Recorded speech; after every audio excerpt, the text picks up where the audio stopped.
Hey, good morning. Welcome to the 5 a.m. Mester Scrum Show. Hope you're doing well. And it is a Monday, Metric Monday. It's a Monday from a long weekend of Cub Scouting with my son. So today's theme is going to be on metrics. And we're going to do some Cub Scout stuff. Oh, I got to turn my phone off. I got stuff from the Weibo thing. I have setting up metrics. I don't know if you can read this, but we're going to talk about using metrics to establish good habits. And because there's so many people out there that go, oh, metrics are evil and it's terrible. It depends on what you use it for. And I love these people to make these blanket statements and all that kind of stuff. And like, you're just clueless on stuff in life. Metrics can be helpful. Metrics can be evil, depending how they're applied and what the goal of the metric is. In this case, I'm going to go over a little exercise of using metrics to establish a good habit. I'm going to show you something my kid's doing from his group. It's interesting how we can learn from our kids and what they're doing and what their goals are too, and apply them to ourselves. And also, how can you apply this thought process to your team a little bit in Scrum and Agile? I mean, personally, it's a more of a personal growth thing for myself or individual who's watching. But the same mentality, same questions should be asked as far as collecting metrics with a Scrum team or a Kanban team or any person in general. So we're going to talk about that today. And this is the 5 a.m. Mester Scrum Show. I am Greg Mester, Scrum Master and Agile Coach. And here we talk about Scrum and Agile in a very practical and tactical way so you can bring value to your customer, not work crazy hours, bring the value, and have a little fun along the way. So it is Monday. It's Metric Monday, part of our new theme, and I'm going to put a newsletter out this afternoon, summarizing what we did last week. So today is part of I already said Metric Monday, didn't I? Yeah, I did. Crazy man. So tomorrow's 2 for Tuesday, 2 for 1 Tuesday. This is where we look at growth, 10xing yourself, and where you're going to go. Then Wednesday is Wednesday, team activities, team thought processes in Scrum. Thursday, retrospective Thursday. Friday is Fun Friday. And then the weekend is growth. And this weekend was growth with my son and going out and doing some coverage stuff and being kids and helping him have that fun out in the wilderness. So, metrics. Metrics are good. Metrics are evil. There's so many people out there that say metrics are bad. I'm going to give you an example. Taking this, I wrote this down because I broke it down. It's different things. So my son has his Weebelow's book, right? And he's going through his activities. And we talked last time about one of the requirements for what is it called? It's called Stronger, Faster, Higher. And the other day talked about doing this kind of thing where he tracks achievements every week, like a sprint, like a scrum, like a time box, how he's growing. And this week I want to share a little thing because I thought it was really interesting because I'm going to actually do it. It says here, one of the requirements is make an exercise plan that includes at least 3 physical activities and carry out a plan for 30 days. Write down your progress every week. Now, the part of writing down the progress is the metric. Now, where I helped my son, he created this plan. So he wrote down in big letters on one side, it's a free-for-all. Everyone has to have the proper formatting and all. And sometimes you just got to capture ideas and then you figure out how it's going to go. So he wants to do push-ups, crunches, and walking, right? So in there I helped him draw a little chart with each column, right? So he has a column of push-ups, crunches, and walking. And I said, okay, now write down every day for 30 days so he can complete the requirement. And I thought that was really a great idea. Why did I think it was really great? One, it's helping to establish a habit, a good habit. And that's where we're getting at today. And what it goes into establishing habit, but it's very simple. It's 3 exercises. It's not 50. It's not 20. It's not very complicated because we as adults, even myself, can make things really complicated. And I'm kind of doing this. I'm going to come back to I'll talk about Scrum and I got a blank piece of paper in my little notebook that I keep thoughts and ideas on. I'm going to chart out some exercise that I want to do every day to establish a good habit. Now, one of the keys in establishing a good habit, they only ask for 30, but there's a lot of studies. I think it's like 62 times, 60, somewhere in the 60s. So if you do a habit and you do it 60 times, or you do an exercise or something to create a good habit, around 60 times in a row helps establish and making it into a habit. Once you hit that 60 times, it becomes natural, right? It becomes a natural thing. Now, what could we do metric wise that we can establish this? Let's say a couple things from a Scrum team. And I'll do this before I do mine. A couple things, 15-minute daily scrums. You can do a metric. Let's keep them short. Let's not overdo it and show that metric. Why do we show it, right? Why do we try? Well, why do we need to track 15 minutes? Why do we need to show the data? And what I would do is, just like he has on here, right? He has his date and he did it. What I would track is I would track how long the daily scrum was. If you think your team needs this habit, like they can't get in that time frame, what it does is make them think about what they're doing, their process. So every day, if you felt like the team needed this 15 minutes and condense their time, maybe their goal should be like 20 minutes, 15 minutes, depending how the team. My problem right now, I have a big team, so it's kind of huge, but getting underneath that 15 minutes.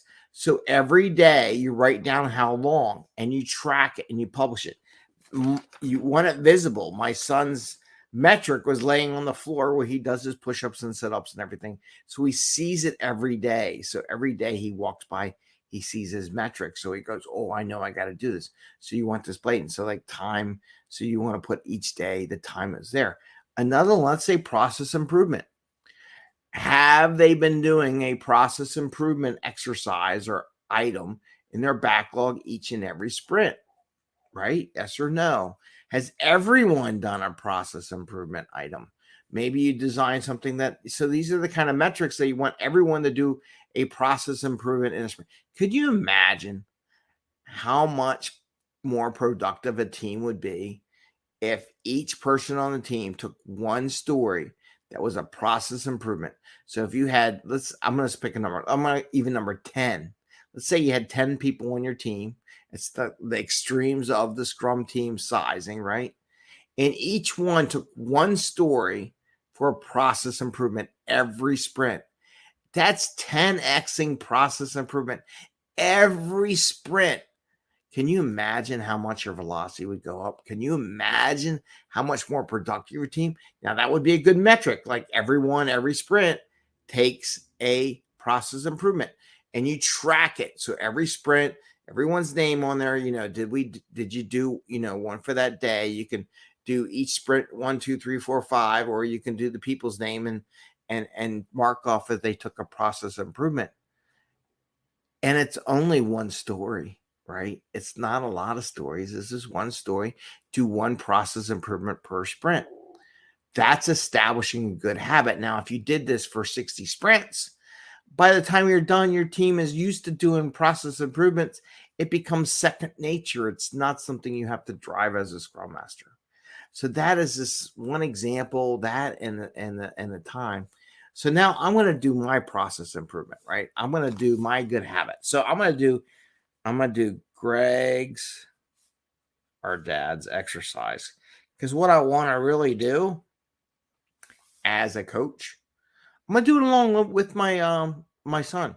I'm going to, just like with the team, you are a part of the system. So if you're the Scrum Master, whatever, and you want your team to do a process improvement, you should do a process improvement. Do it alongside them. Be a partner in this adventure. Say, I need to come up with one every time too, because I want to improve my ability. So in this exercise, I'm going to write and here's the limit. Here's, you got to say no, right? I'm going to take his push-ups as one of my things. And I'm going to take his crunches. Now I already do walks. I'm not going to do the walks. But then I'm going to make mine 4 things though, because these are the 4 things I really want to do. I want to do my push-ups because I got to get stronger. messed up my shoulder. It's camping. I guess I slept on it wrong on that hard ground. It's amazing. I want to do crunches. Got to work on that. Get the midsection stronger right in the back. And then I'm going to do two things. I got a bike. I'm going to make sure I bike more. Even if I just do 10 minutes, I don't care. I'm going to set it up with a 10-minute bike or just biking, whatever it is. I'm just going to get on the bike, pedal for as long as I feel like it and be done just to get on it, make that a habit. And the other one I'm going to do meditation. Meditation, if I can spell right. So I wrote these 3 things that I wrote on here for Greg's exercise. Keep them. So I'm not going to add any more. That's enough. You want to keep it tight. You want to do it so you can make it. And then what's today? Today's May 8th. So I'm going to draw all the way down.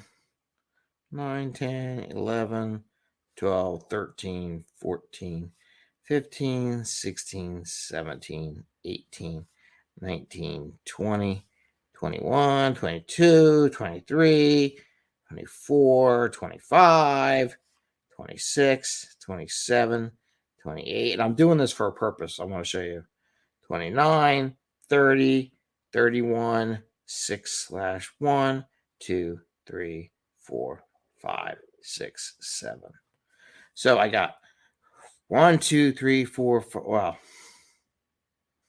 1, 2, 3, 4, 5, 6, 7, 8, 9, 10, 11, 12, 13, 14, 15, 16, 17, 18, 19, 20, 21, 22, 23, 24, 25, 26, 27, 28, 29, 30, 31. So I got 31 marks on here. And I'm going to write push-ups. Push-ups. I'm going to go a line all the way down. I'm going to do crunches. A line all the way down. I'm going to do bike.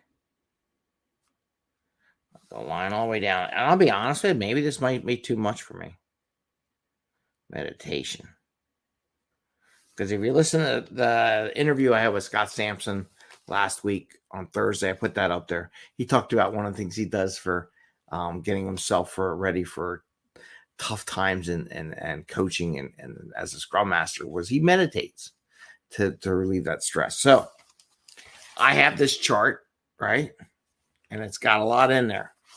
Now, and you can see my son, he's doing okay. We went camping, so he didn't have his paper to keep track of it while he was away, but he can catch up on that and update his chart for when we were camping because we did do some hiking and stuff like that. So that counts as, I don't know if he did push-ups or crunches while we were there. And he's working on jump rope. He wants to learn how to jump rope. So, but anyway, so you could say, as I get going and I start filling this out, you can have the attitude of half full, half done, a lot of exercise, but that's what it takes to make a habit. So maybe I'll get halfway done. Boy, I got a lot more to go. But then so the people that are negative about metrics and producing a good habit, a lot of times, I'll be honest with you, have the glass half empty, right? They have the mentality, oh, I can just quit now. I can just drop it off. But you want to have that attitude, the glass is half full. I'm almost there. I'm almost there to creating this good habit, right? So part of this, as I go through this list, and I'll share it with everyone every day, see how we're doing. It's a simple here's my metric tracking. I'll tell you what I'm feeling on it a little bit. But it's about getting there and say, I'm almost there. I only need 10, 20. Now, remember, this is 30 days. I got to do 2 pages of that to make it a habit. So I got to, on the backside, I'll put another 30 so I know where I'm there. And maybe I'll break it in 2, just like a sprint. This is my first goal page. And then when I flip it over, I start my second goal page. Now, when I start my second goal page, there is a tendency to quit. Okay. Oh my God, I'm only halfway there. It's terrible. But this is where the habit comes in place. So I wanted to share that with you, how metrics to establish good habits could be good and metrics are useful when everyone else says metrics are bad. And it depends how you use it. With that, I want to say you have a great day. Happy scrumming. Enjoy your day. and we will see you tomorrow. Take care. Bye. See ya.